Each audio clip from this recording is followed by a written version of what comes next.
Nature and objectives of business का second class हमने start करते हैं। चलो, अपना हेडिंग क्या है आज का? Objectives of business. हम तुम लोग को लास्ट डे बताए थे कि बिजनेस का कितना ऑब्जेक्टिव्स होता है? 4 ऑब्जेक्टिव्स होता है। क्या है? Economic objectives, social objectives, human objectives और नेशनल ऑब्जेक्टिव्स। ठीक है, तो ये सारे ऑब्जेक्टिव्स के बारे में अपने क्या है पढ़ेंगे। वापस से बोलो मेरे को। हम लोग का क्या है? 4 तरीके का objectives. Economic objectives, social objectives, human objectives और नेशनल ऑब्जेक्टिव्स। ठीक है, फाइन। आओ इकोनॉमिक ऑब्जेक्टिव्स पे। अपने सबसे पहले देखेंगे कि बिजनेस का इकोनॉमिक ऑब्जेक्टिव्स क्या है। सबसे पहला point, which is earning profits. क्या लिखा हुआ है? A business enterprise is established for earning some income. एक बिजनेस एंटरप्राइज हमने बनाते क्यों है? बिकॉज अपने को क्या करना है? उससे इनकम कमाना है, पैसा कमाना है। It is the hope of earning profits that inspires people to start business.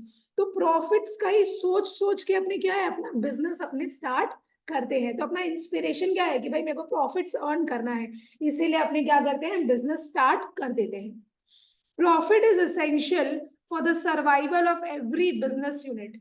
अगर एक बिजनेस को सर्वाइव करना है, लंबा समय तक जीना है, तो उसको क्या कमाना पड़ेगा? प्रॉफिट्स अर्न करना पड़ेगा। अगर वो प्रॉफिट्स अर्न नहीं किया तो लंबा समय तक वो मार्केट में जी नहीं पाएगा। Just as a person can not live without food, a business firm can not survive without profit. जैसे अपने खाना के बगैर नहीं रह पाते हैं ना, वैसे ही बिजनेस भी क्या है? प्रॉफिट्स के बगैर नहीं जी पाएगा। Profits enable a businessman to stay in business by maintaining intact the wealth producing capacity of its resources. ये वाला लाइन अपने को जरूरत नहीं है, बोल रहा है अपने को प्रॉफिट्स कमाना है, उसके लिए अपने को क्या चाहिए? रिसोर्सेज चाहिए, जिसके थ्रू अपने पैसा कमा सके। अगर रिसोर्सेज ही नहीं रहेगा तो हम प्रोडक्शन नहीं कर पाएंगे, प्रोडक्शन नहीं कर पाएंगे तो अपने बेच नहीं पाएंगे, बेचेंगे नहीं तो मेरे पास इनकम ही नहीं आएगा, है ना। तो मेरे को रिसोर्सेज वगैरह तो चाहिए, तभी हम अल्टीमेटली अपना प्रॉफिट्स को अर्न कर पाएंगे। यहां तक भी करने से चलेगा। ये सेम लाइन तुम लोग को बता रहे हैं जो कि ऑलरेडी तुम लोग पहले पढ़ा हुआ है। Profits is also necessary for the expansion and growth of business. तो अगर मेरे को एक्सपैंड कर रहा है, मेरे को ग्रो कर रहा है, तो मेरे को क्या चाहिए? प्रॉफिट्स चाहिए। Profits ensure continuous flow of capital for the modernization and extension of business operations in future.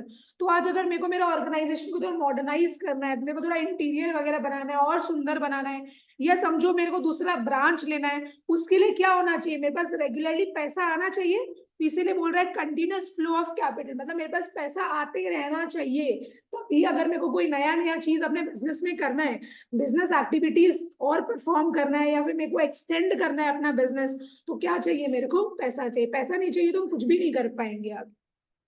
Profits also serve as the barometer of stability, efficiency and progress of a business enterprise. तो भाई वही है, profit एक medium हो गया। मेरे को अगर एफिशिएंट मैनर में काम करना है, मेरे को अगर प्रोग्रेस करना है, मेरे को अगर स्टेबल मैनर में रहना है ना, तो मेरे को ये सब चीज के लिए क्या चाहिए? प्रॉफिट्स चाहिए, है ना। आज हम देख रहे हैं कि मेरा एक एक महीना में 10-10 हजार पीस शर्ट बिक रहा है। मेरे को आगे भी बेचना है। हम चाहते हैं 10 हजार पीस नहीं, हम 12 हजार पीस, 15 हजार पीस हम ज्यादा बेचते रहे। अगर मेरे को मार्केट में मेरा एक स्टेबिलिटी चाहिए कि भाई डिमांड आ रहा है मेरे पास, तो मेरे को क्या करना पड़ेगा? मेरे को तो भाई पैसा चाहिए होगा ना, तभी हम अपना प्रोडक्शन वगैरह कर पाएंगे, तभी हम पैसा कमा पाएंगे। तो वही चीज है। तो सबसे पहला पॉइंट था अपना अर्निंग प्रॉफिट्स। अगर तुम लोग लास्ट वाला लाइन नहीं भी लिखेगा ना तो भी चलेगा। एक काम करो, तुम लोग यहाँ तक मार्क कर लो बस। बिकॉज एनीवेज हम तुम लोग को इतना इतना मार्क करवा रहे हैं एग्जाम में, तुम लोग को इतना याद रहेगा कि नहीं रहेगा वो मेरे को पता नहीं। नहीं, 2 लाइन भी नहीं, थोड़ा ज्यादा लिखना पड़ेगा। देखो 5 नंबर के लिए आएगा, 5 नंबर के लिए आओ चाहे 2 नंबर के लिए, तुमको अंदर का पॉइंट्स एक्सप्लेन तो पूरा अच्छे से करना ही पड़ेगा उसके बाद। हाँ, नहीं तो मार्क्स नहीं मिलता है फिर। इधर आ जाओ। दूसरा अपना पॉइंट क्या है? Creating customer. आज बिजनेस को क्या करना है? प्रॉफिट्स तो कमाना है, चलो ठीक है, लेकिन अगर आज कस्टमर ही नहीं रहेगा तो हम लोग प्रॉफिट कमा पाएंगे क्या? नहीं कमा पाएंगे ना। तो सबसे पहले तो मेरे को कस्टमर क्रिएट करना पड़ेगा, डिमांड क्रिएट करना पड़ेगा प्रोडक्ट के लिए। तो देखो यहाँ पे क्या लिखा हुआ है, profits are not created by God, और by the force of nature. Profit अपने को भगवान करके नहीं देता है, वो तो अपने को भाई बिजनेसमैन को मेहनत करना पड़ेगा, उसको अपना टैलेंट को इस्तेमाल करना पड़ेगा, उसको अपना क्रिएटिव स्किल्स दिखाना पड़ेगा, तब जाके उसका सामान बिकेगा। भगवान आके मेरे को नहीं बोलेगा कि हाँ भाई तुम इतना पैसा ले लो, भगवान कुछ नहीं कर सकता इसमें। They arise from the businessman's efforts to satisfy the needs and wants of customers। ये अपने पे डिपेंड करता है, ये बिजनेसमैन के ऊपर डिपेंड करता है कि वो किस हिसाब से कस्टमर का वांट्स और नीड्स को सेटिस्फाई कर रहा है। वो जितना अच्छे से सेटिस्फाई करेगा, वो जितना जल्दी सेटिस्फाई करेगा, उतना क्या है, वो प्रॉफिट्स कमाएगा, है ना। उसको मेहनत करना पड़ेगा। A businessman can earn profits only when there are enough customers to buy and pay for his goods and services। तो एक बिजनेसमैन प्रॉफिट्स कब अर्न कर सकता है, जब उसके पास क्या होगा, उसका कस्टमर होगा। जब कस्टमर रेडी है खरीदने के लिए और गुड्स का पैसा देने के लिए, तो बिजनेसमैन क्या कमाएगा, उसमें प्रॉफिट्स कमा लेगा वो आराम से। पहले यहां तक मार्क करो, उसके बाद यहाँ पे आओ। देखो क्योंकि यहाँ पे इन्वर्टेड कॉमर्स है ना, तो ये वाला पार्ट अपने को करने का जरूरत नहीं है। No business can succeed without providing customers value for their money.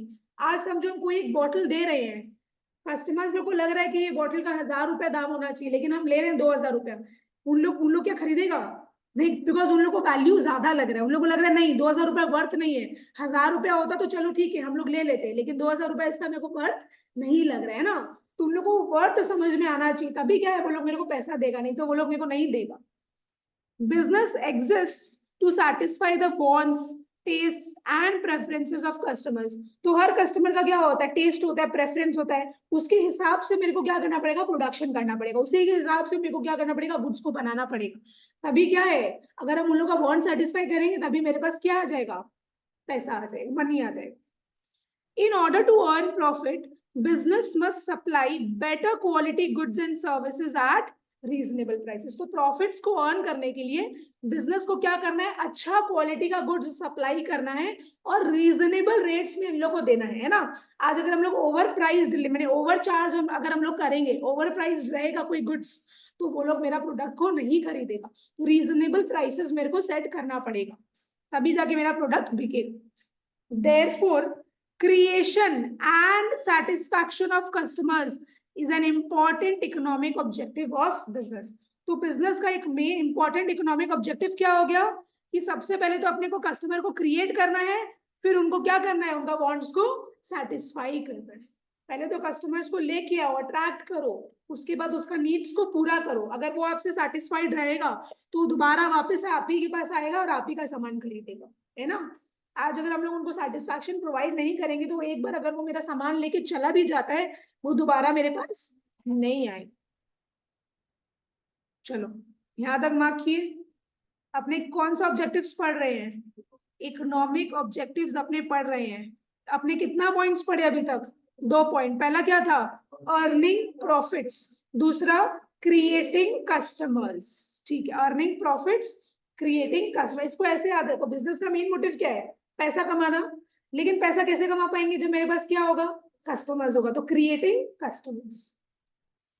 Third,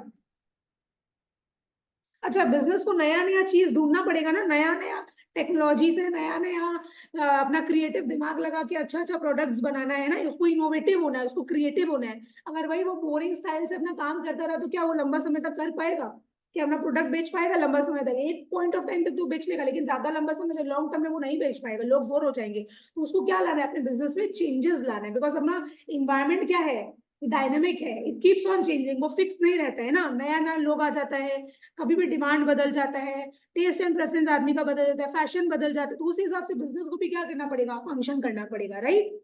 देखो क्या बोल रहे हैं, अपना थर्ड पॉइंट क्या है, इनोवेशन। थर्ड पॉइंट क्या बोल रहे हैं अपने को, इनोवेशन। देखो क्या पढ़ेंगे, business is an organ of dynamism and change. तो डायनामिज्म मतलब ही क्या होता है, चेंज, है ना। बिजनेस किस एनवायरनमेंट में काम कर रहा है, एक डायनामिक एनवायरनमेंट में काम कर रहा है, मतलब उसका एनवायरनमेंट क्या है, चेंज होता रहता है। कभी भी गवर्नमेंट का पॉलिसी बदल जाता है, लोगों का डिमांड बदल जाता है, उन लोग का फैशन बदल जाता है, राइट। तो मेरे को उसी हिसाब से चलना पड़ेगा। आज मान लो हम बनाते थे जीन्स बनाते थे, ठीक है, नैरो जीन्स। अब मान लो मार्केट में नैरो जीन्स का डिमांड ही नहीं है, लोगों को नैरो जीन्स चाहिए ही नहीं, लोगों को आजकल ब्रॉड जीन्स चाहिए, वो जो मम्मी लोग का टाइप का वो होता है ना जीन्स, वो सब चल रहा है। तो मेरे को क्या करना पड़ेगा, मेरे को भी तो अपना चेंज करना पड़ेगा ना। मेरा इन्वायरमेंट में बोल रहा है कि वो ब्रॉड जीन्स चलता है, आज अगर हम नैरो जीन्स में हम तो अपनी जिद्दी में अटक गए कि नहीं हम तो नैरो ही जीन्स बेचेंगे। अरे हम अपनी जिद्दी में अटक जाएंगे तो कोई फायदा नहीं है, लोग खरीदेगा क्या? बिकॉज फैशन चेंज हो गया है, लोगों को दूसरा टाइप का जीन्स चाहिए। तो मेरे को भी क्या करना पड़ेगा, वैसा ही टाइप का जीन्स रखना पड़ेगा जो लोगों को चाहिए। तो मेरे को इन्वायरमेंट के हिसाब से चलना पड़ता है, जैसा मेरा इन्वायरमेंट बोल रहा है मेरे को भी वैसे ही करना पड़ेगा, नहीं तो फिर मेरा बिजनेस डूब जाएगा या बंद करना पड़ेगा मेरे को।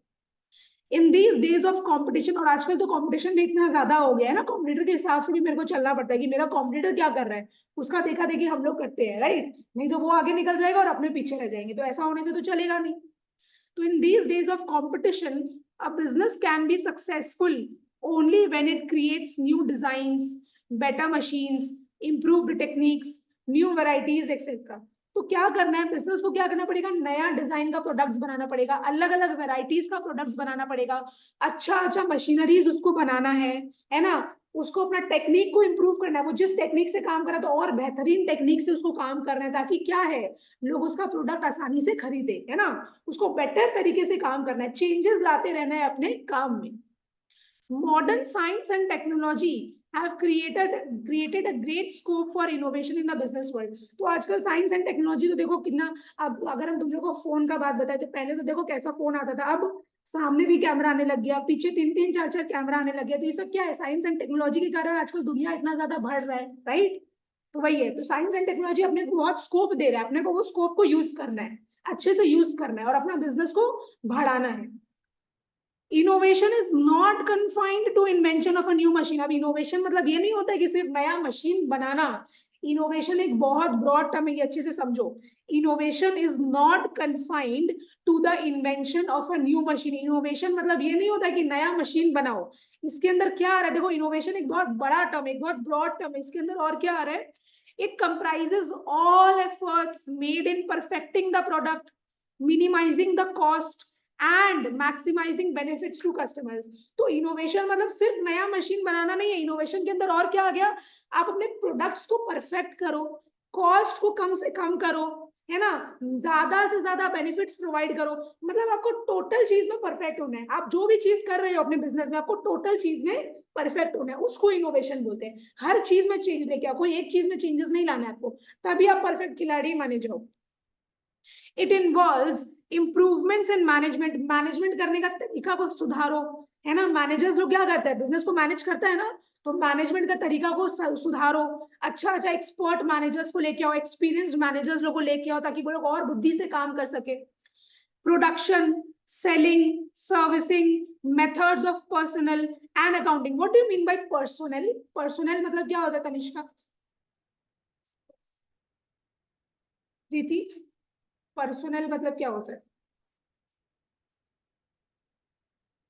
वंश अपना किया हुआ है, पर्सनल मतलब स्टाफ, है ना।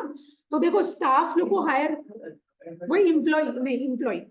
देखो क्या है, आज हम लोग एम्प्लॉय को हायर करते हैं, एरा गैरा किसी को भी हायर मत करो, अच्छा एम्प्लॉय को हायर करो। उसका मेथड्स ऑफ पर देखो, यहाँ पे क्या लिखा हुआ है, मेथड्स ऑफ पर्सनल।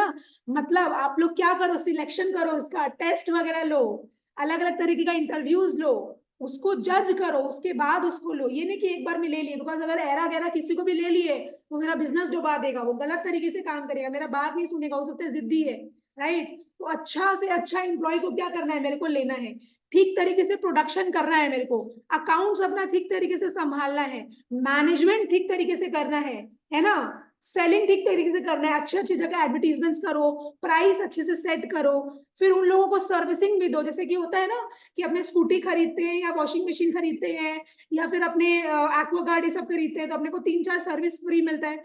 तो उन लोगों को इस हिसाब से क्या है, लालच दो, ताकि लोग क्या है, सेटिस्फाइड हो जाए पूरे तरीके से। तो इनोवेशन मतलब सिर्फ एक चीज नहीं, टोटल चीज में आपको क्या है, अच्छा बनना है, तो ये सारे चीज में एफर्ट्स डालो।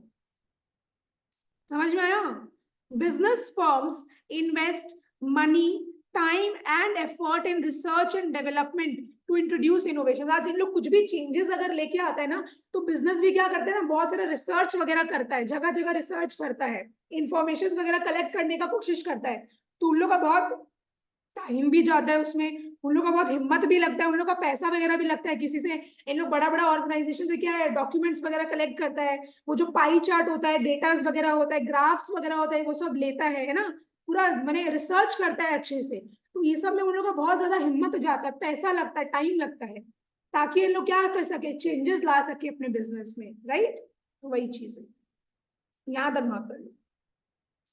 तो बस आगे भी तुम लोग को सेम चीज बोल रहा है ना। तो अपना कितना पॉइंट हुआ, 3। अपने कौन सा ऑब्जेक्टिव्स पढ़ रहे हैं, इकोनॉमिक ऑब्जेक्टिव। पहला क्या था, अर्निंग प्रॉफिट्स। अर्निंग प्रॉफिट्स वो कैसे हो पाएगा, कस्टमर्स को क्रिएट करके, क्रिएटिंग कस्टमर्स। उसके बाद क्या करना है अपने बिजनेस में, चेंजेस लेके आना है, इनोवेशंस। क्या है, इनोवेशंस, ठीक है। डायनेमिज्म मतलब क्या होता है, कीप्स ऑन चेंजिंग, है ना। मेरा एनवायरनमेंट क्या है, चेंज हो रहा है, वो फिक्स नहीं है, वो चेंज होता रहता है, कभी भी कुछ भी हो जाता है मेरे एनवायरनमेंट। तो बिजनेस को क्या करना चाहिए, उसी के हिसाब से चलना चाहिए। तो वापस से तीनों इकोनॉमिक ऑब्जेक्टिव्स बोलो। पहला क्या था, अर्निंग प्रॉफिट्स। दूसरा, क्रिएटिंग कस्टमर्स। Third, innovations.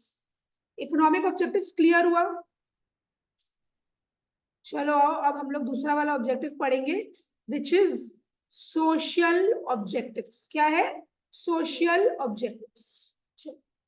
सबसे पहला point, supplying desired goods at reasonable prices. अच्छा, मेरे को क्या करना है, वैसा प्रोडक्ट बनाना है जैसे सोसाइटी को चाहिए, कि हम अपना मन मर्जी कुछ भी बना दिए।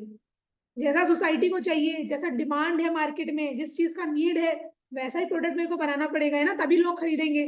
उनके मन के अगेंस्ट अगर हम जाके काम करेंगे, तब तो भाई मेरा प्रोडक्ट कोई लेगा ही नहीं भाई। और मेरा प्राइसेस क्या होना चाहिए, हाई फाई होना चाहिए कि रीजनेबल होना चाहिए, रीजनेबल होना चाहिए। देखो, supplying desired goods at reasonable prices. देखो क्या लिखा हुआ है इसके अंदर, business is expected to supply the goods and services required by the society। तो जैसा सोसाइटी को गुड्स एंड सर्विसेज चाहिए, बिजनेस को क्या है, वैसा ही गुड्स एंड सर्विसेज सप्लाई करना पड़ेगा। goods and services should be of good quality and these should be supplied at reasonable prices। तो जो भी गुड्स एंड सर्विसेज हम लोग दे रहे हैं, वो अच्छा क्वालिटी का होना चाहिए, और मेरे को मेरा गुड्स को क्या करना है, रीजनेबल प्राइसेस में सप्लाई करना है, बेचना है। समझ में आया। It is also the social obligation of business to avoid malpractices like hoarding, black marketing and misleading advertisements. सबसे पहला बात तो तुम लोग मेरे को ये बताएगा कि मैल प्रैक्टिसेस क्या होता है। What do you mean by malpractices. हाँ, लोगों को हम लोग एक्सप्लॉइट नहीं कर सकते, हम लोग गलत मीन्स नहीं यूज कर सकते, गलत तरीके से काम नहीं कर सकते हैं। होता है ना ब्लैक मार्केटिंग, काला धंधा।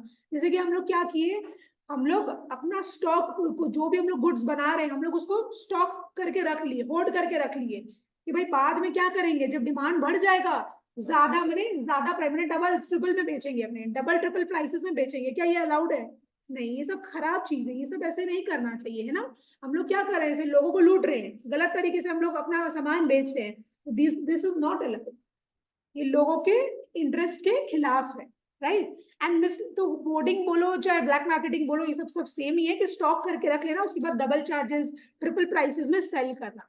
मिसलीडिंग एडवर्टीजमेंट्स क्या होता है, फेयर एंड लवली बोल रहा है, एक बार में लगा गोरे हो जाओगे, गोरे चिट्टे एकदम, जबकि कुछ नहीं होता है, ऐसा चिपचिप और हो जाता है ना। तो हम लोग उल्टा पुल्टा तरीके से एडवर्टाइजिंग नहीं कर सकते, बस खाली कस्टमर को लेने के लिए, एक बार उनका लालच उनको दिलाने के लिए हम लोग गलत तरीके से एडवर्टीजमेंट करके प्रोडक्ट अपना नहीं बेच सकते, है ना। इससे मार्केट में क्या होगा, मेरा उल्टा गुडविल खराब हो जाएगा, मेरा रेपुटेशन जो बनाया बनाया है वो भी बेकार हो जाएगा, है ना। तो वही मिसलीडिंग मतलब क्या होता है, फॉल्स, उल्टा फुल्टा एडवर्टीजमेंट्स अपने नहीं कर सकते। तो मिसलीडिंग एडवर्टीजमेंट्स, लोगों को बेवकूफ नहीं बना सकते अपने। तो पहला क्या था, supplying desired goods at reasonable prices. बोलते हैं कि बॉर्नविटा पियो, कॉम्प्लेन पियो, लंबे हो जाओगे, ये सब ऐसे ही बोलने का बात है। पहला पॉइंट बोलो, supplying desired goods at reasonable prices. समझ में आया पहला पॉइंट। दूसरा क्या लिखा हुआ है, दूसरा में फेयर रेम्यूनरेशन टू एम्प्लॉइज।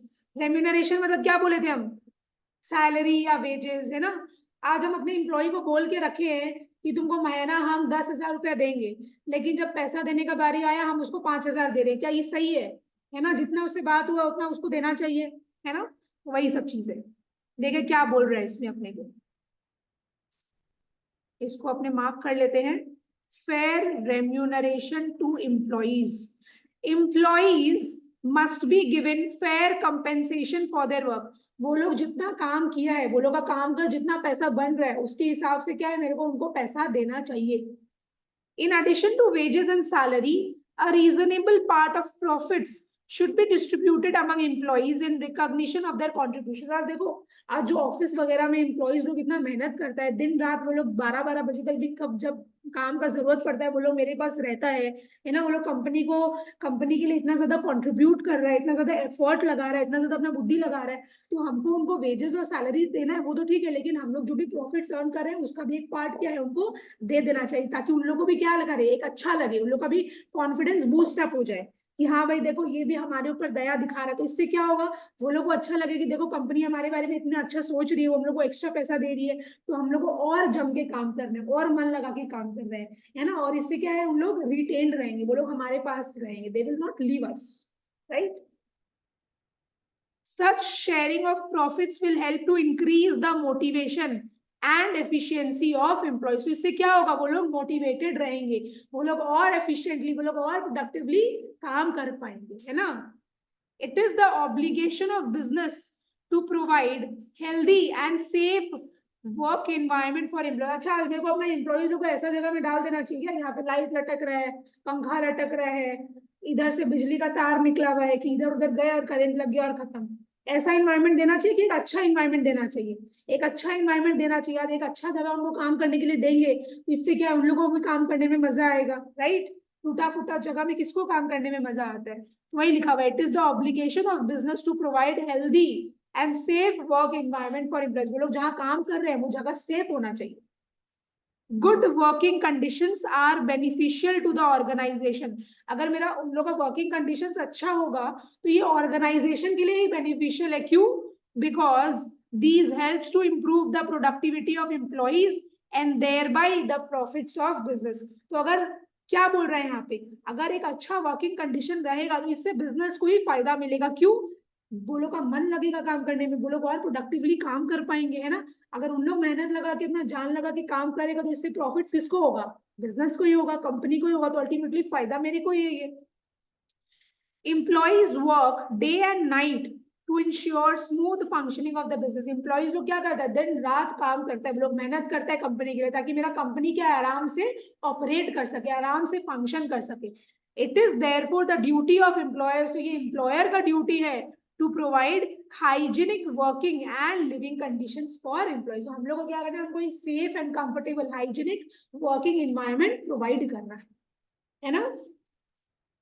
हम अपना ऐसा, मतलब मान लो कि फीमेल एम्प्लॉइज भी है, मेल एम्प्लॉइज भी। आज मेरा जगह ऐसा है फैक्ट्री का जहाँ पे शाम के बाद मान लो उस रास्ते से जा ही नहीं सकते, तो क्या फीमेल एम्प्लॉइज लोग आ पाएगी?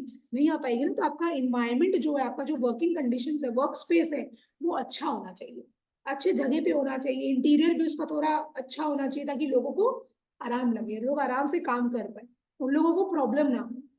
ठीक है, कौन सा ऑब्जेक्टिव्स पढ़ रहे हैं अपने? Social objectives.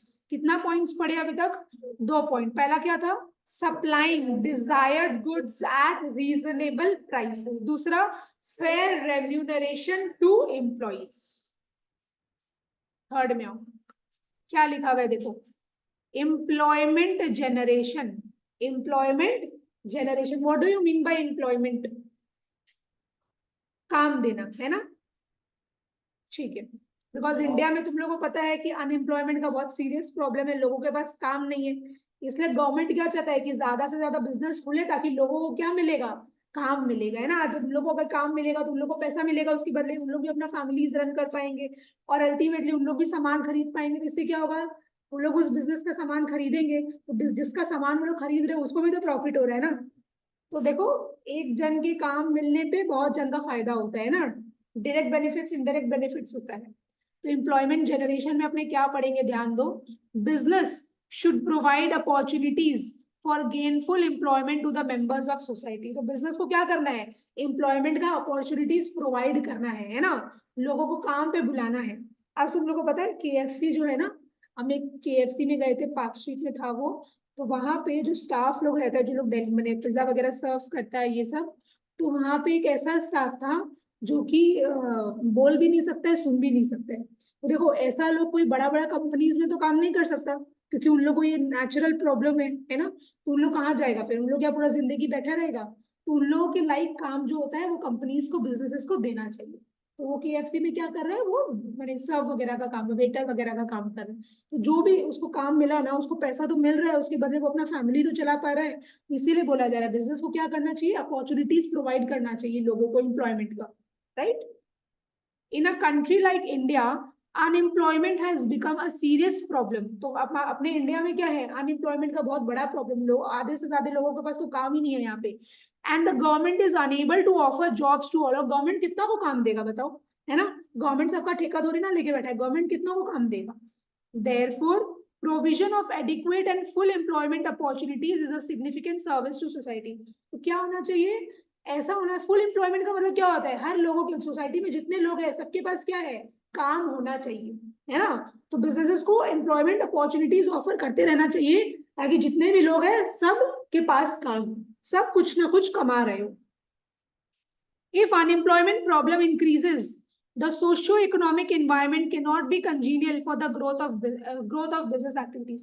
तो अगर अनएम्प्लॉयमेंट ये वाला जो प्रॉब्लम है ये इंक्रीज होता रहेगा, तब क्या है, वो लोग के पास पैसा नहीं आएगा, वो लोग तो खाली बैठे हैं, और इससे क्या होगा, बिजनेस का भी कमाई नहीं होगा। बिकॉज अगर ज्यादा से ज्यादा लोग बैठे हैं जो कि कमाई नहीं रहे हैं, तो बिजनेस किसको सामान बेचेगा, तो इकोनॉमी का डेवलपमेंट नहीं हो पाएगा, इकोनॉमी ग्रो नहीं कर पाएगा। जो बिजनेस सामान बेचने के लिए बैठे भी हैं वो लोग भी नहीं बेच पाएंगे, है ना।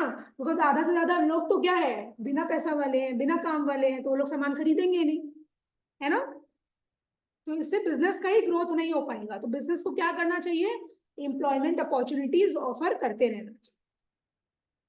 आज सोसाइटी के पास अगर काम ही नहीं रहेगा, पैसा ही नहीं है, तो वो किसका सामान खरीदेगी वो, और बिजनेस फिर सामान बना के कर भी क्या लेगा, राइट। तो दोनों का नुकसान है इसमें। तो थर्ड हुआ, पहला पॉइंट क्या था बताओ, supplying desired goods at reasonable prices. दूसरा, fair remuneration to employees. Third क्या पढ़े, employment generation. Fourth, fair return to investor.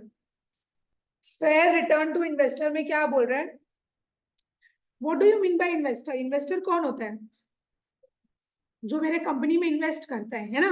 तो मेरा क्या फर्ज है, आज मेरे को जब पैसा चाहिए तब हम लोगों से पैसा मंगवा लिए, मेरा क्या फर्ज है कि आज वो लोग अगर 100 रुपए मेरा कंपनी में लगाया है, तो हम 80 रुपया उनको रिटर्न में दे कि 120 रुपया दे, 120 रुपया दे, है ना। हर इन्वेस्टर का इच्छा होता है कि भाई अगर हम कोई कंपनी में पैसा लगा रहे हैं तो मेरे को बढ़ के मेरा कैपिटल जो है वो अप्रिशिएट हो जाए, वो बढ़ जाए, है ना, ज्यादा मेरे को पैसा मिले, मेरा वही चीज है। तो business is expected to pay fair return to shareholders and creditors in the form of dividend and interest। जैसे आज अगर अपने बैंक से लोन लिए हैं तो मेरे को क्या देना पड़ता है, उनको इंटरेस्ट देना पड़ता है ना। तो हर बैंक वाला क्या इन्वेस्ट क्या चाहेगा, अच्छा बिजनेस के लिए बैंक कौन हो गया, आज हम बैंक से पैसा लिए हैं तो बिजनेस के लिए बैंक कौन है, उसका क्रेडिटर है, क्रेडिटर है ना। वो मेरे कंपनी में ठीक है, मेरे को पैसा दिया है, वो मेरा कौन हो गया, क्रेडिटर हो गया, बिकॉज मेरे को उसको चुकाना पड़ेगा वापस से। तो हर बैंक वाला क्या चाहेगा कि आज वो अगर मेरे को लोन दिया तो हम उसको टाइमली इंटरेस्ट दे, उसका टाइमली पैसा जो भी है वो चुका दे, है ना। ऐसा नहीं हो कि देने के बाद वही बेचारा फंस गया, मेरे को 2 साल 3 साल हो गया कॉल करते ही जा रहे कि मैम पैसा दे दीजिए, पैसा दे दीजिए, ऐसा नहीं होना चाहिए, राइट। वरना वो लोग दोबारा मेरे को कभी पैसा देगा ही नहीं, है ना। और हर शेयर होल्डर जो मेरा कंपनी का शेयर्स होल्ड कर रखा है, वो लोग भी क्या चाहेगा कि उन लोगों को एक फेयर रिटर्न मिले डिविडेंड के फॉर्म में उनको। What is dividend, dividend is a part of profits. Company जो भी प्रॉफिट्स अर्न करता है ना, उसका एक पार्ट वो अपने शेयर होल्डर लोग को देता रहता है, ईयरली देता है। Investors also expect safety and appreciation of their investment. तो हर एक इन्वेस्टर क्या चाहता है कि उसका जितना पैसा मेरे पास है वो सेफ रहे, ये नहीं कि डूब जाए, है ना। They should be kept informed about the financial health and future prospects of business। आज बिजनेस क्या किया है, लोगों से पैसा लिया है, तो आज हम जो भी करने वाले हैं, उन लोग का पैसा हम कहाँ लगा रहे हैं, उन लोग को हम कितना % इंटरेस्ट देंगे, क्या करेंगे उन लोग का पैसा के संग, मेरा फाइनेंशियल पोजीशन कैसा है, मेरे को क्या करना है, ट्रू एंड फेयर पिक्चर दिखाना है ना, मेरा क्या चल रहा है मेरे बिजनेस में, उनको इन्फॉर्म करते रहो। उन लोग धोखे में नहीं रहना चाहिए, उन लोग को हर चीज पता होना चाहिए, बिकॉज अल्टीमेटली वही लोग मेरे कंपनी को क्या है, पैसा दे रहे हैं, है ना। तो तुम लोग को पता है कंपनी का जो शेयर होल्डर्स लोग होता है, सिंस उन लोग मेरा कंपनी को पैसा देता है, तो उन लोग को शेयर होल्डर्स तो बोला जाता है। शेयर होल्डर्स लोग क्या होता है, कंपनी का ओनर्स होता है, बिकॉज वो लोग क्या दे रहे हैं, पैसा दे रहे हैं, तो they are the ultimate owners. तो आज अगर हम लोग उन्हीं लोग को नहीं बताएंगे कि मेरा कंपनी का फाइनेंशियल हेल्थ क्या है, तो इसका मतलब हम लोग उनको चीट कर रहे हैं, धोखा दे रहे हैं। तो उनको अपडेट रखना है, पूरा इंफॉर्मेशन देते रहना है कि मेरा बैलेंस शीट में मेरे पास कितना असेट्स है, मेरे पास कितना लाइबिलिटीज है, सारा चीज, मेरा प्रॉफिट हो रहा है कि लॉस हो रहा है, सब चीज उनको बताते रहो, ताकि वो लोग अप टू डेटेड रहे, राइट। ये था fair return to investors.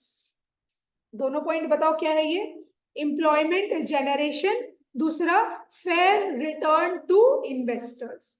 Returns देना है मेरे को, किसको देना है, अपने शेयर होल्डर्स लोगों, क्रेडिटर्स लोगों, किस फॉर्म में, in the form of dividend and interest. चलो ठीक है, फिर आ जाओ सोशल वेलफेयर में। क्या है, सोशल वेलफेयर। बिजनेस का एक ऑब्जेक्टिव होता है कि भाई उसको पैसा तो कमाना है, लेकिन उसका सोशल वेलफेयर भी होता है। वेलफेयर मतलब क्या होता है, भलाई। वेलफेयर मतलब क्या होता है, भलाई करना, और सोशल मतलब सोसाइटी का भलाई करना है। स्कूल खोल दो, कॉलेज खोल दो, हॉस्पिटल खोल दो, डोनेशन वगैरह दो, चैरिटी वगैरह करो, है ना। तो वही सब चीज है। यहाँ से आओ, कोई संस्था वगैरह होता है ना, उसमें जुड़े रहो, डोनेट करते रहो, संस्था को आगे बढ़ाते रहो, कोई ना कोई प्रोग्राम्स कंडक्ट करते रहो, इसमें वही सब चीज बोल रहे हैं। तो business enterprises can build schools, colleges, libraries, धर्मशालास, hospitals, sport bodies, research institutions। तो कुछ ना कुछ आप खोलते रहो, कहीं ना कहीं पैसा डालते रहो, ताकि लोगों का भलाई हो इससे। They can help NGOs, which is non-government organizations। अच्छा, non-government organizations क्या करते हैं, ये लोग वीकर सेक्शंस ऑफ सोसाइटी को हेल्प करते हैं। एनजीओ क्या करता है, वीकर सेक्शंस ऑफ सोसाइटी को हेल्प करता है ना। So they can help NGOs, which is non-government organizations like CRY, HelpAge, and others। देखो इन लोग क्या करता है, which renders services to the weaker sections of society। इन लोग क्या करता है, जो weaker sections होते हैं सोसाइटी के, उन लोगों को हेल्प करते हैं, उन लोगों को मदद, उन लोगों का मदद करते हैं, ताकि उन लोग भी जी सके, एक नॉर्मल लाइफ जी सके। तो ये क्या था अपना सोशल वेलफेयर। शुरू से बताओ क्या था सोशल ऑब्जेक्टिव पहला वाला, supplying desired goods at reasonable prices, दूसरा fair remuneration to employees, third employment generation, fourth क्या था अपना fair return to investors, fifth social welfare. Very good. अब इसका लास्ट है सोशल ऑब्जेक्टिव्स का लास्ट वाला पॉइंट, जो कि यहाँ पे लिखा हुआ है पेमेंट ऑफ गवर्नमेंट ड्यूज। अच्छा, गवर्नमेंट को क्या करना पड़ता है, टैक्सेस देना पड़ता है ना। हर बिजनेस के ऊपर ये एक ऑब्लिगेशन है कि गवर्नमेंट को टैक्सेस देना है। तो टैक्सेस हम लोग को 10-10 साल में, 20-20 साल में एक बार देना है, कि टाइमली देते रहना है, टाइमली देते रहना है, ऑनेस्टली देते रहना है। टैक्स बन रहा है मेरा 10 लाख रुपए, हम दे रहे हैं 2 लाख रुपए, ऐसे करना चाहिए क्या, नहीं करना। बिकॉज गवर्नमेंट भी क्या करता है, टैक्स का लोगों के लिए भलाई करता है, रोड्स वगैरह बनाता है, ब्रिजेस वगैरह बनाता है ना, लोगों की भलाई के लिए वो यूज करता है। अगर हम लोग गवर्नमेंट को पैसा नहीं देंगे, तो गवर्नमेंट कैसे हम लोग के लिए काम करेगा, राइट। तो वही चीज है, every business enterprise should pay tax dues to the government honestly and at the right time. देखो पहले बहुत तरह तरीके का टैक्स था, एक था income tax, sales tax, excise duty, custom duty, लेकिन अब ये सारा टैक्स को मिला के एक ही टैक्स आ गया है, क्या है, GST, goods and services tax. तो ये सब टैक्स हट गया है, उसके बदले एक टैक्स आ गया, विच इज जीएसटी। तो वही बोल रहे हैं यहाँ पे, एवरी बिजनेस एंटरप्राइज, हर बिजनेस एंटरप्राइज को क्या करना है, टाइमली टैक्सेस देना है, किसको, गवर्नमेंट को, ऑनेस्टली देना है और एट द राइट टाइम देना है। These direct and indirect taxes provide revenue to the government for spending on public welfare। तो ये टैक्सेस के मदद से गवर्नमेंट क्या करता है, गवर्नमेंट के पास पैसा आता है, उससे वो लोगों के, पब्लिक के वेलफेयर के लिए, पब्लिक के भलाई के लिए क्या करता है, वो खर्च करता है ना, उस पैसा को यूज करता है, उस टैक्सेस को यूज करता है। Business should also abide, what do you mean by abide, abide मतलब क्या होता है, फॉलो करना।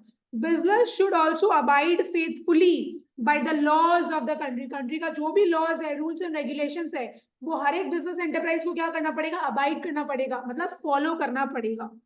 10 Businessmen should pursue those policies and takes actions which are desirable in terms of the objectives and value of our society. तो businessman को वैसा ही policies को adopt करना है, वही सारा चीज को follow करना है जो कि सोसाइटी क्या करती है, एक्सेप्ट करती है. सोसाइटी के खिलाफ नहीं जाना है. गवर्नमेंट का जो भी रूल्स एंड रेगुलेशंस है वो सारी चीज क्या करनी है, उसको फॉलो करनी है. एक काम करो, तुम लोग लास्ट वाला लाइन छोड़ दो, यहां तक मार्क करो. गलत एक्शंस यूज नहीं करना है, गलत एक्टिविटीज नहीं करना है, गलत तरीके से काम नहीं करना है, वही सब बोल रहे हैं इसमें. बिजनेस का जो भी गोल्स है, उसका जो भी उद्देश्य है, एम है, उसको सही तरीके से पूरा करना है. इसका बोलने का मतलब वो. क्लियर हुआ? तो अपना कौन सा ऑब्जेक्टिव था ये? सोशल ऑब्जेक्टिव्स एक बार बिना देखे वापस से ट्राई करो पूरा. Supplying desired goods at reasonable prices. दूसरा, fair remuneration to employees. Third, employment generation. Fourth, fair returns to investors. Fifth, social welfare. Sixth, payment of government dues. Very good. हाँ, अच्छा. इकोनॉमिक ऑब्जेक्टिव्स में क्या था? Economic objectives में क्या था? सबसे पहला पॉइंट ट्राई करो.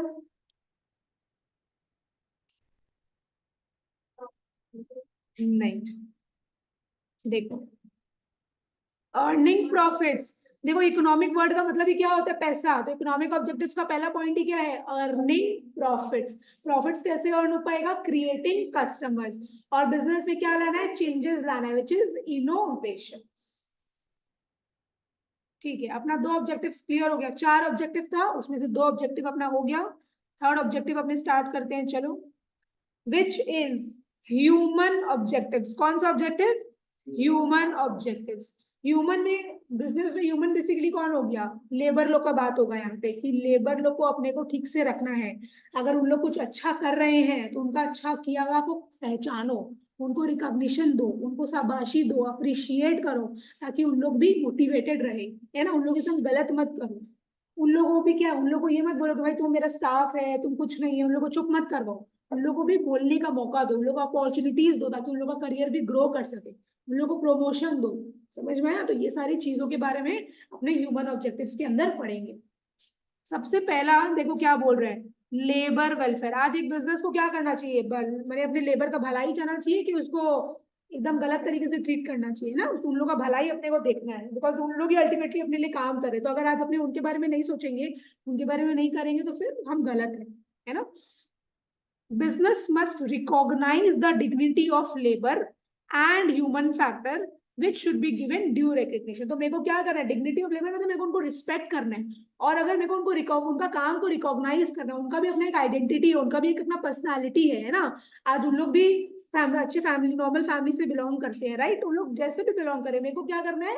अगर वो लोग अच्छा काम कर रहे हैं तो उनको शाबाशी देना है, उनका काम को देखना है, समझना है कि हाँ भाई ठीक है. लोग, proper opportunities should be provided for utilizing individual talents and satisfying aspirations of workers. आज देखो, आज मान लो कि ना वर्कर बहुत अच्छा काम कर रहे हैं एंड उसका मर्जी ये है कि लाइक मेरा 1000 इंक्रीमेंट हो जाए, है ना. He was earning 10,000 but he wants कि उसको 11,000 अब चाहिए.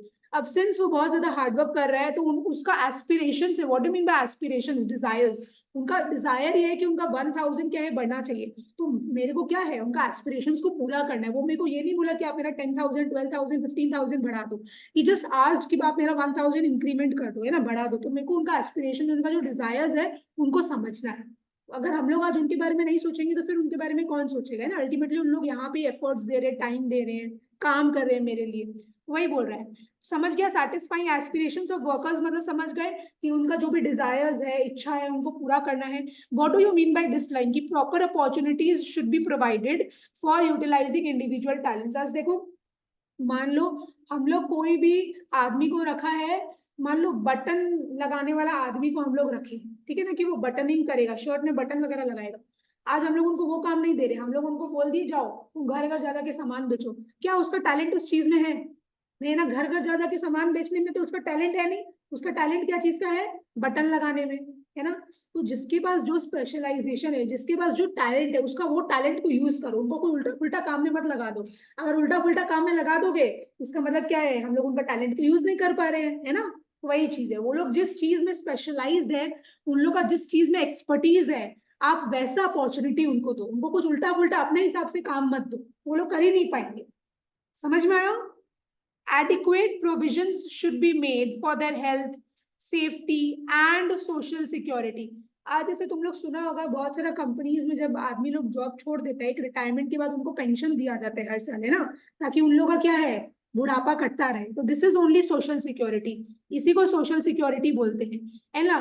उन लोग के लिए अगर समझो उन लोग को चोट वगैरह लग गया, तो उन लोग को क्या करना चाहिए, सेफ्टी फर्स्ट एड बॉक्स जो है ना वो सब रख दो, ताकि अगर चोट वोट लग भी गया तो तुरंत वो लोग बैंडेज लगा ले, दवाई वगैरह लगा ले, वो लोग सेफ रहे। तो ये सब प्रोविजंस आपको प्रोवाइड करना है, ये सारी फैसिलिटीज आपको प्रोवाइड करने हैं अपने लेबर्स के लिए। Business should ensure job satisfaction and sense of belonging to the workers. Workers को सेंस ऑफ बिलोंगिंग मतलब क्या होता है, अपना बना के रखो, उन लोगों को पराया मत समझो, उन लोगों को डांटो मत, उन लोगों को धमकाओ मत, उन लोगों को क्या है, अपना बना के रखना है, मिलजुल के चलना है। And what do you mean by job satisfaction? आज मेरे को ये नहीं, उनको शुरू से अगर हम लोग धमका दिए भाई तुम ठीक से काम नहीं किया तो हम तुमको निकाल देंगे, ये कर देंगे, तो भाई उनके मन में हमेशा एक डर रहेगा ना कि भाई मेरा तो क्या, मेरा तो कोई सिक्योरिटी नहीं है यहाँ पे, कोई फिक्स चीज ही नहीं है, तो कब निकाल दे मेरे को, क्या कर दे मेरे को पता नहीं है। तो आप उनको ये उनके मन में मत बैठाओ, ये उनके दिमाग में मत बैठाओ, उनको ये फील करवाओ कि आपका जॉब फिक्स है, आप अगर अच्छा से काम करोगे तो आप लंबा समय तक मेरे से काम कर सकते हो, बस मन से काम करो, अच्छे से काम करो, एफिशिएंट मैनर में काम करो। समझ में आया? तो पहला पॉइंट क्या था, लेबर वेलफेयर। दूसरा, डेवलपिंग ह्यूमन रिसोर्सेस। क्या बोल रहे हैं, developing human resources. Human resources labour, है ना, ये मेरा ह्यूमन रिसोर्स हो गया। रिसोर्स पता है तुम लोगों को, जिसके थ्रू अपने काम करते हैं, तो हम लोग किसके थ्रू काम करते हैं, लेबर्स, तो वो ह्यूमन है, तो वो ह्यूमन रिसोर्स हो गया। तो मेरे को अपना ह्यूमन रिसोर्स को डेवलप करना है कि गिरा देना है, डेवलप करना है ना।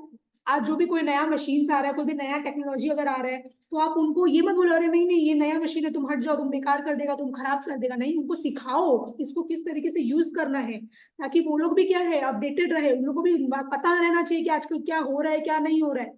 उनसे बातचीत करो, अगर कोई भी आप लोग डिसीजन ले रहे हो तो उनको भी पार्टिसिपेट करने के लिए बोलो, उनको ये मत बोलो कि तुम चुप रहो, तुम अपना ज्यादा मुंह मत खोलो, नहीं, वी आर नॉट अलाउड, हम लोग ऐसे नहीं कर सकते। वो हो सकता है आपको ऐसा इंफॉर्मेशन दे दे जो कि हमारे लिए अच्छा हो, है ना। तो उनको भी बोलो कि वो लोग भी पार्टिसिपेट करें। आपको उनका बात सुनना जरूरी नहीं है, बट एटलीस्ट इनपुट्स तो लो उनका, देखो तो सही कि वो कैसा क्या दिमाग लगा रहे हैं, है ना। आप उनको ये मत बोलो कि नहीं तुम लोग अपने दिमाग से काम नहीं करेगा, ये गलत है, उनको बोलना चाहिए कि आप लोग अपने दिमाग से काम करो। हो सकता है कि वो ऐसा क्रिएटिव दिमाग से काम करे कि भाई मेरा प्रोडक्ट बहुत चल जाए, बहुत इनोवेटिव मैनर में वो लोग काम कर रहे हैं, मेरा प्रोडक्ट को बना रहे हैं, मेरा सेल्स बढ़ जाएगा, तो वही चीज है। तो इम्प्लॉयज को क्या है, इन्वॉल्व रखना है अपने अंदर, अपने साथ लेके चलना है, उनको डेवलप करते रहना है। Employees must be provided the opportunities for developing new skills and attitudes, है ना, उन लोगों को अपॉर्चुनिटीज प्रोवाइड करते रहना है मेरे को। Human resources are the most valuable asset of business. तो ये हमारा जो वर्कर्स होते हैं ना, जो एम्प्लॉयज होते हैं, वो असेट माने जाते हैं, बिकॉज अगर वही नहीं होंगे तो भाई हम लोग कुछ कर ही नहीं पाएंगे, because ultimately they are the one who are producing goods for us, है ना। हम लोग उन्हीं के थ्रू क्या है, गुड्स को प्रोड्यूस कर पा रहे हैं, फिर हम लोग उसको बेच रहे हैं, उसके थ्रू मेरे पास पैसा आ रहा है, तो they are considered the most valuable asset of business, and their development will help in the growth of the business. आज अगर उन लोग डेवलप्ड होगा, आज अगर उन लोग अच्छा रहेगा, तो इससे क्या होगा, वो लोग अच्छे से काम करेगा और अल्टीमेटली मेरा बिजनेस का ही ग्रोथ है ना। आज हम लोग कोई गोगा कोई बोका एम्प्लॉय को ले आएंगे जिसके अंदर बुद्धि नाम का चीज ही नहीं है, तो भाई काम ही नहीं कर पाएगा, मेरा बिजनेस और डूब जाएगा। तो उनको क्या है, सिखाते रहो, सही टाइम पे सही चीज सिखाते रहो, बताते रहो उनको। अगर उन लोग गलत कर रहे हैं कोई काम, तो उनको ये नहीं कि भाई एकदम रूड रूड मैनर में उनको एक लगा दिए थप्पड़, उनको भगा दिया, ऐसे नहीं, उनको डांटो, बट एक तरीका होता है ना।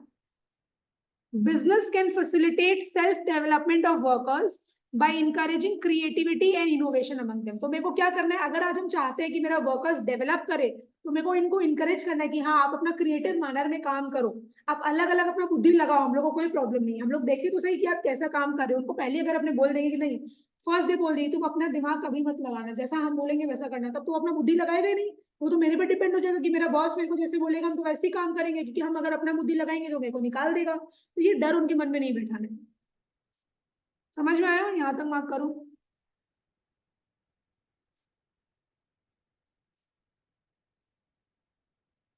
फिर आ जाओ पार्टिसिपेटिव मैनेजमेंट, जो तुम लोग को बोले कि उन लोगों को पार्टिसिपेट करते रहना चाहिए, है ना, उन लोगों को चुप रह के बैठा नहीं देना चाहिए। तो अपने क्या पढ़ क्या रहे, कौन सा ऑब्जेक्टिव, ह्यूमन ऑब्जेक्टिव्स। अभी तक अपने कितना पॉइंट पढ़े, 2 पॉइंट। पहला क्या था, लेबर वेलफेयर, दूसरा डेवलपिंग ह्यूमन रिसोर्सेस। आओ, थर्ड अपना है पार्टिसिपेटिव मैनेजमेंट। थर्ड क्या है, पार्टिसिपेटिव मैनेजमेंट। पार्टिसिपेट करना सबको पता है कि उन लोगों को भी बोलो कि उन लोग भी पार्टिसिपेट करें। Employees should be allowed to take part in the decision making process of business। देखो ये चीज हम तुम लोग को बोले थे ना कि एम्प्लॉइज लोग को भी क्या करना चाहिए, अपने को बोलना चाहिए कि भाई तुम लोग भी आओ हमारे साथ पार्टिसिपेट करो, बातचीत करो, हम लोग के डिसीजंस में हम लोग को हेल्प करो, बताओ तुम लोग कैसे क्या कर सकते हैं।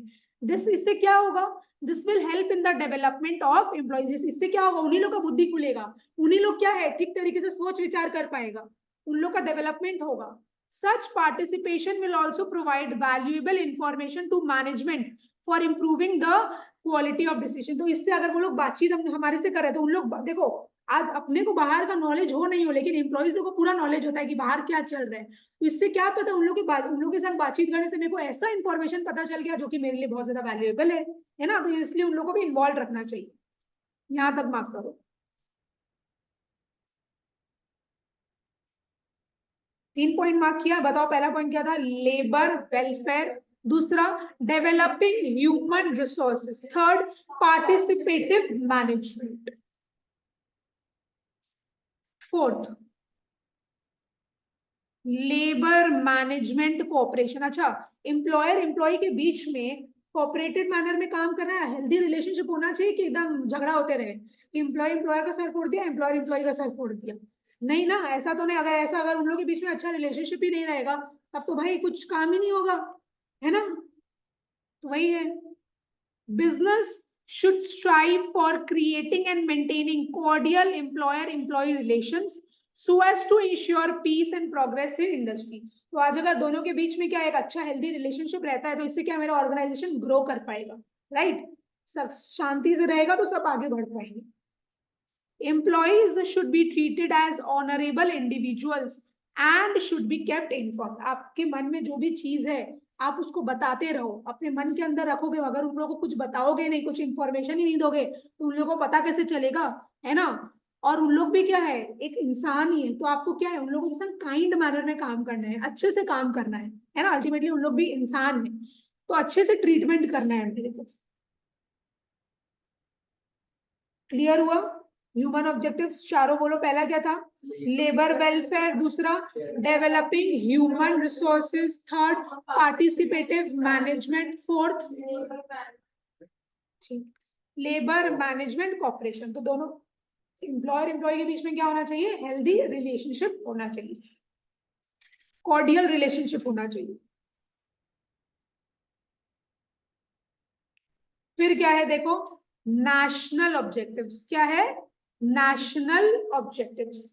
नेशनल ऑब्जेक्टिव्स में मेरे को क्या बोल रहा है, सबसे पहला वाला optimum utilisation of resources. What do you mean by optimum utilisation, हाँ मेरे को प्रॉपरली यूज करना है अपने रिसोर्सेज को। मेरा जो भी नेचुरल रिसोर्सेज वगैरह है मेरे को क्या करना है, ऑप्टिमम यूटिलाइजेशन करना है, प्रॉपर मैनर में उसको यूज करना है, उसको वेस्ट नहीं करना है। बिकॉज ये रिसोर्सेज क्या है, स्केर्स है, लिमिटेड है, ये ज्यादा नहीं है। आज अगर हम लोग यूज कर लेंगे बहुत ज्यादा तो जो आगे का जनरेशन आएगा 20 साल बाद, 25 साल बाद, 50 साल बाद, 100 साल बाद वो लोग क्या यूज करेंगे फिर, है ना, उन लोगों को प्रॉब्लम होगा। तो हम लोग को क्या करना है, अपने रिसोर्सेज को अच्छी तरीके से यूज करना है। Business should use the Nations resources in the best possible manner. तो मेरे को क्या करना है, अपना मेरा जो नेशन का रिसोर्सेज है उसको अच्छे मैनर में यूज करना है।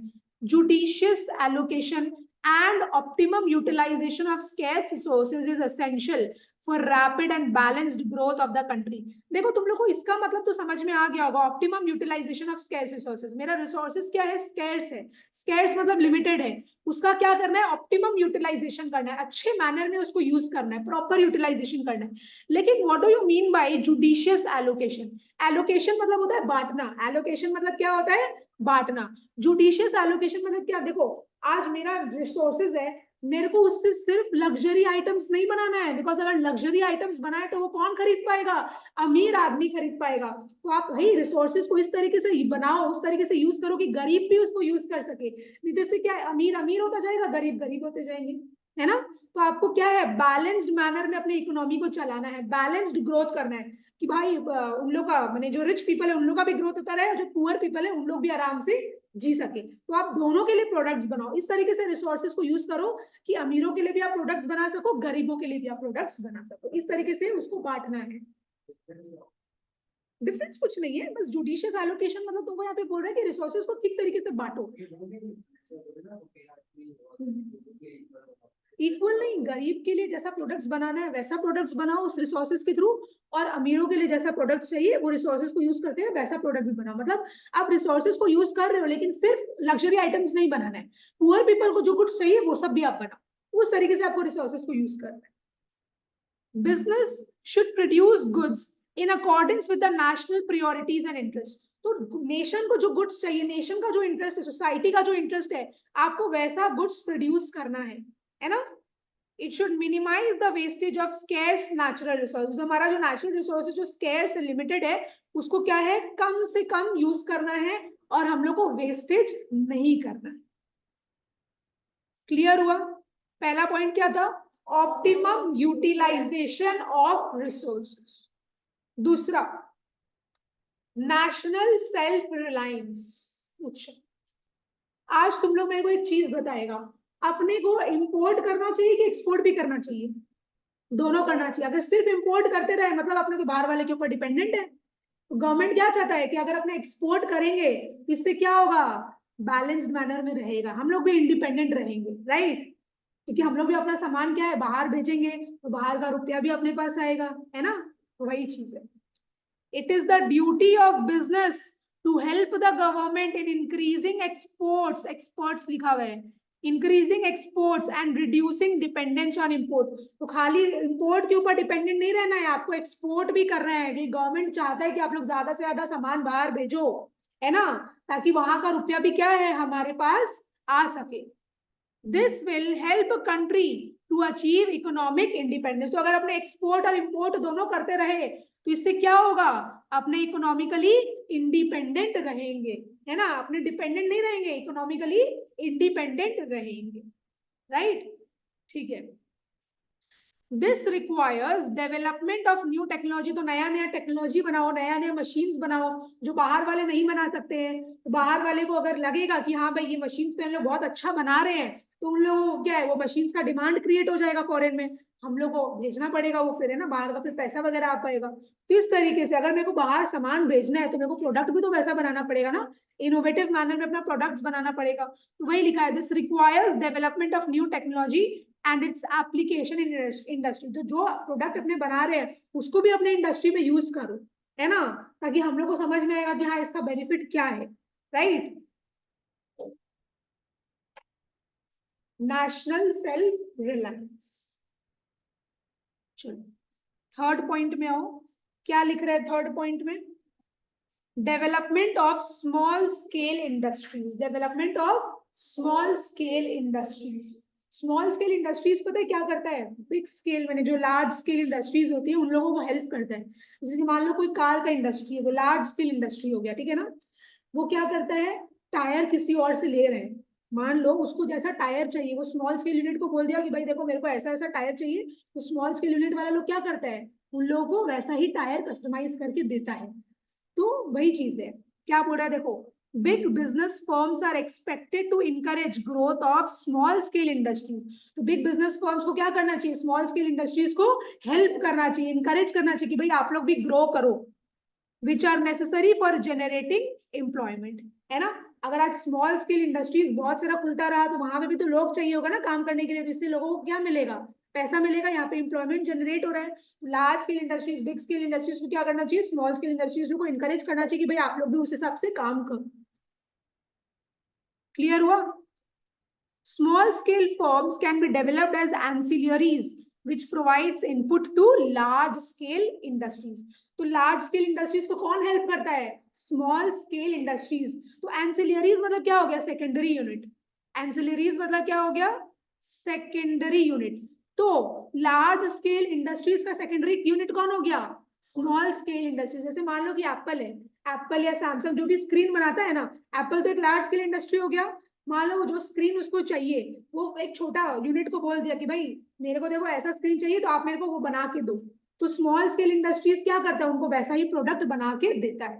तो उसका एंसिलरी यूनिट हो गया, वो उसका सेकेंडरी यूनिट हो गया। समझ में आया? तो development of small scale industries. आज लार्ज स्केल इंडस्ट्रीज कितना कुछ बना लेगा, वही सारा चीज थोड़ी ना बना लेगा। तो वो क्या करता है, अपना प्रोडक्ट का कुछ कुछ पार्ट स्मॉल स्केल इंडस्ट्रीज को बनाने के लिए बोलता है। उन लोगों का इस तरीके से हेल्प हो जाता है, स्मॉल स्केल इंडस्ट्रीज भी फ्लरिश करती है, ग्रो करती है। फिर देखो क्या लिखा हुआ है, development of backward areas. Backward areas मतलब गांव टाइप का इलाका, है ना। अच्छा, तुम लोग मेरे को अपना बुद्धि लगा के बोलेगा बिजनेस क्या है, मैंने जहां पे 56 बिजनेस ऑलरेडी है वही अपने को बिजनेस खोलना चाहिए, कि जहां पे बिजनेस नहीं है वहां खोलना चाहिए? जहां पे बिजनेस नहीं है वहां खोलना चाहिए। तो इससे क्या है, अपना इकोनॉमी बैलेंस्ड मैनर में रहेगा, बैलेंस्ड ग्रोथ होगा। जहां पे ऑलरेडी 56 टू इंडस्ट्री है, वहीं पे अपने जाके खोलेंगे तो क्या फायदा? अरे जहाँ पे लोगों को जो चीज चाहिए, आप वहां जाके अपना बिजनेस खोलो, ताकि वहां के लोगों का स्टैंडर्ड ऑफ लिविंग इंप्रूव होगा, और मेरा इकोनॉमी भी क्या है, बैलेंस मैनर में ग्रो कर पाएगा, है ना, बैलेंस्ड रीजनल ग्रोथ रहेगा। तो वही लिखा हुआ है, business is expected to give preference to the industrialisation of backward regions of the country. तो जो कंट्री का बैकवर्ड रीजन है, आपको वहां जाके अपना बिजनेस को खोलना चाहिए। Balanced regional development is necessary for piece and progress in the country. तो अगर मेरा कंट्री को प्रोग्रेस करना है, तो जो बैकवर्ड एरियाज है वहां जाके भी आपको अपना बिजनेस को खोलना पड़ेगा। नहीं तो ऐसे क्या होगा, जो जहां जिस जगह में बिजनेस है ऑलरेडी, वो जगह तो ग्रो होता रहेगा, और जहां पे बिजनेस नहीं है वो जगह तो नीचे ही रहेगा, वो उसका ग्रोथ ही नहीं हो पाएगा। तो क्या मेरा इकोनॉमी, क्या मेरा कंट्री बैलेंस्ड मैनर में रहेगा? क्या वो बैलेंस्ड मैनर में ग्रो कर पाएगा? नहीं कर पाएगा। It will also help to raise the standard of living in backward areas. तो अगर हम लोग बैकवर्ड एरियाज में जाके अगर अपना बिजनेस खोलेंगे, तो इससे क्या होगा, उन लोगों को भी वो प्रोडक्ट्स यूज करने मिलेगा, उन लोगों का भी स्टैंडर्ड ऑफ लिविंग क्या होगा, इनहेंस होगा, ग्रो होगा।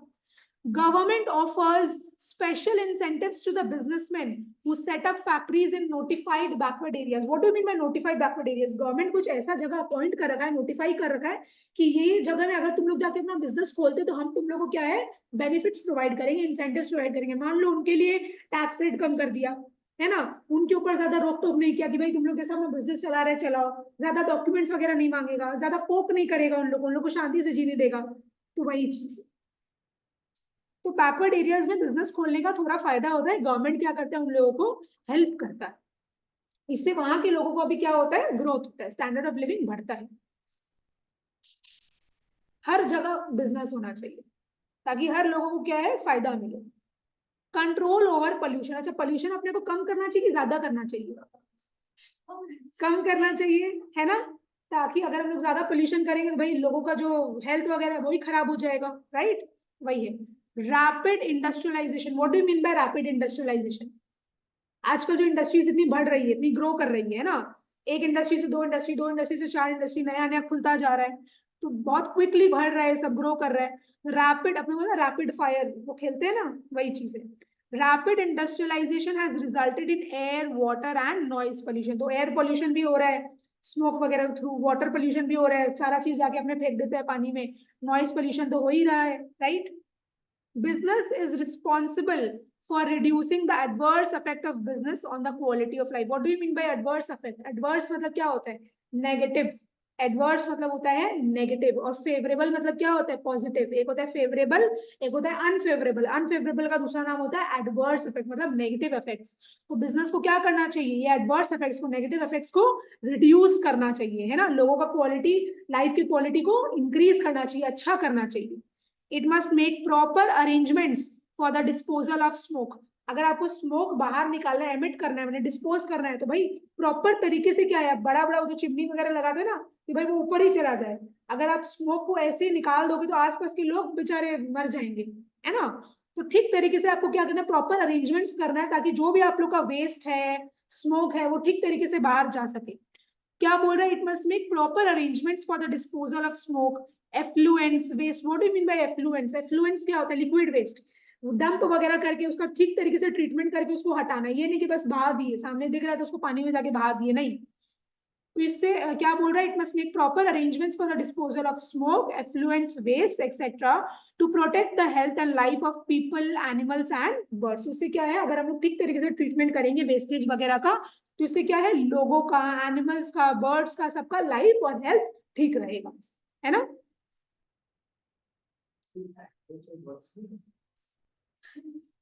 एडवर्ड्स मतलब नेगेटिव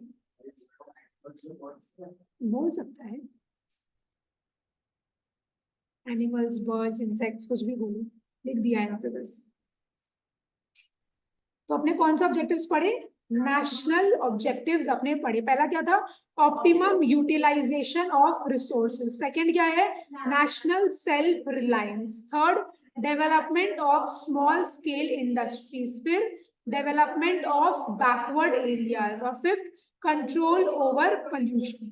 ठीक है, अब role of profit in business में आ जाओ। ये अपना इस चैप्टर का लास्ट टॉपिक है, उसके बाद अपना ये वाला चैप्टर भी खत्म हो जाएगा आज।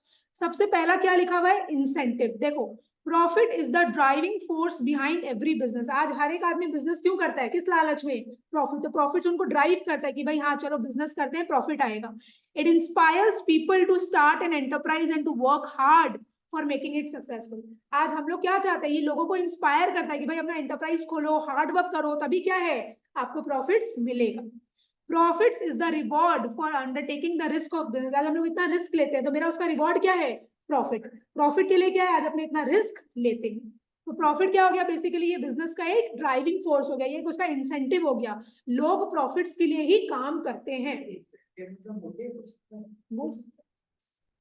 दूसरा देखो क्या है, survival. Profit is essential for the survival of business and it ensures the continuity of an enterprise. तो प्रॉफिट्स है तो ही बिजनेस सर्वाइव कर पाएगा, तो ही वो कंटिन्यू कर पाएगा। अगर प्रॉफिट्स नहीं हुआ तो उसको बंद करना पड़ेगा। In the absence of profits an enterprise will eat up its own capital and ultimately close down. अगर प्रॉफिट से नहीं होगा तो मेरा जो पैसा लगाया हुआ है वही हम लोग यूज करते रहेंगे, अल्टीमेटली वो खत्म हो जाएगा और फिर मेरे को मेरा धंधा बंद करना पड़ेगा। With the help of profits, business can replace obsolete machineries and equipment and thereby maintains its capacity to create wealth. अगर मेरे पास प्रॉफिट रहेगा तो अगर समझो ये क्या होता है, ऑब्सोलीट, रिप्लेस ऑब्सोलीट मशीनरी मतलब ऑब्सोलीट मतलब जो आउटडेटेड हो गया, जो खराब हो गया, मेरे को क्या करना चाहिए, नया मशीनरीज लाना चाहिए, बिकॉज वो खराब हो चुका है। अगर पैसा नहीं रहेगा तो क्या नया मशीनरी ले पाएंगे, नहीं ले पाएंगे, है ना। और अपने को पता होना चाहिए चीज, जब कोई एक मशीनरी पुराना हो जाता है तो ज्यादा बिजली खाता है वो, है ना। तो टाइमली क्या करना चाहिए, अपना मशीनरीज इक्विपमेंट्स को चेंज कर देना चाहिए, राइट। और अगर पैसा रहेगा तो हम आराम से अपना काम भी कर पाएंगे। यहां तक मार्क करो। फिर ग्रोथ में आओ। थर्ड पॉइंट क्या है अपना, growth. Profits is the biggest source of capital for expansion and growth of business. हवा चलाएगी, प्रॉफिट क्या है, अगर प्रॉफिट होगा तो ही हम एक्सपैंड कर पाएंगे, तो ही हम ग्रो कर पाएंगे। अगर प्रॉफिट नहीं रहा तो हम कुछ भी नहीं कर पाएंगे। अगर मेरे पास एक्सपेंशन का मन है कि भाई मेरे को दूसरा एजेंसी भी खोलना है, अगर प्रॉफिट नहीं रहेगा तो हम लोग खोल पाएंगे क्या, नहीं खोल पाएंगे, बिकॉज आपको अगर दूसरा ब्रांच खोलना है तो आपको इन्वेस्टमेंट करना पड़ेगा, पैसा नहीं रहेगा तो हम कहाँ से क्या करेंगे। It serves as a means of self financing. तो अगर मेरे पास प्रॉफिट रहेगा तो हम सेल्फ फाइनेंस कर पाएंगे, नहीं तो अगर हम बैंक से लोन लेना पड़ेगा, प्रॉफिट नहीं रहा तो, है ना। तो अगर प्रॉफिट्स रहा, मेरे पास सेविंग्स रहा, तो हम खुद ही फाइनेंस कर देंगे, that is known as self financing. In addition, profits enable business to attract capital from outside. अगर मेरे पास प्रॉफिट्स रहा तो लोगों को क्या, सबको पता चल जाएगा कि हाँ भाई ये प्रॉफिट मेकिंग बिजनेस है, तो लोग कोई भी मेरे को पैसा देने के लिए रेडी हो जाएगा, बिकॉज उसको क्या रहेगा, मेरे पे ट्रस्ट रहेगा। आज बैंक भी इजीली मेरे को लोन दे देगा। आज अगर जो रेप्यूटेड कंपनीज होती है ना, बैंक उसको इजीली लोन दे देता है, क्यों, बिकॉज बैंक को पता है ये मेरा पैसा मेरे को वापस से चुका देगा, राइट। उन लोग को कोई भी पैसा देने से मना नहीं करता है, क्योंकि ट्रस्ट क्रिएट हो जाता है कि हाँ भाई इसके पास बहुत पैसा है। Nobody likes to invest money in loss making enterprise. कोई भी आज अपनी क्या डूबा हुआ कंपनी में पैसा इन्वेस्ट करना चाहेंगे, नहीं। वही चीज है, प्रॉफिट्स होना बहुत जरूरी है। Fourth, measure of efficiency. Measure of efficiency में क्या बोल रहे हैं, profit is considered to be the index of success in business. मेरा बिजनेस सक्सेसफुल हो रहा है, इसका मतलब ही क्या है कि मेरे पास प्रॉफिट्स है। पीपल जज the performance of an enterprise on the basis of profits earned bye it. तो लोग क्या करते हैं, एंटरप्राइज को जज करते हैं किसके बेसिस में, कि भाई इसके पास प्रॉफिट्स है कि नहीं है। देखो क्या लिखा हुआ है, पीपल जज the performance of an enterprise. लोग क्या करते हैं, एंटरप्राइज का परफॉर्मेंस को जज करते हैं, किसके बेसिस में, on the profits of, on the basis of profits earned bye it, है ना। प्रॉफिट्स होगा तो भाई बोलेंगे अच्छा है, प्रॉफिट्स नहीं होगा तो बोलेंगे बेकार है। तो उनका एंटरप्राइज को इस हिसाब से वो जज करते हैं। Fifth, Prestige and recognition. A loss-making business enjoys no goodwill. What do you mean by goodwill? Reputation. एक loss-making business का कोई इज्जत नहीं है. Profits provide the economic power and status to businessmen. तो profits है तब मतलब businessman के पास क्या एक power है, उसका एक prestige है, उसके पास एक status है. Higher profits increases the bargaining strength and credit worthiness of the business. अगर मेरे पास profits बहुत अच्छा रहेगा तो हम क्या है, मान लो सप्लायर है कोई, मेरे को उससे रॉ मटेरियल चाहिए, तो हम उसको क्या बोल पाएंगे, वो अगर मान लो एक रॉ मटेरियल का मेरे से 10 रुपया ले रहा है, तो हम उसको बोलेंगे नहीं नहीं तू मेरे से 8 रुपए लो, तो 8 रुपया कर भी देगा, बिकॉज उसको पता है कि इसके पास प्रॉफिट है, वो आगे भी क्या है मेरे से बल्क परचेज करेगी, तो अगर हम इसको थोड़ा सस्ता में देंगे तो मेरे लिए ये चीज अच्छा है।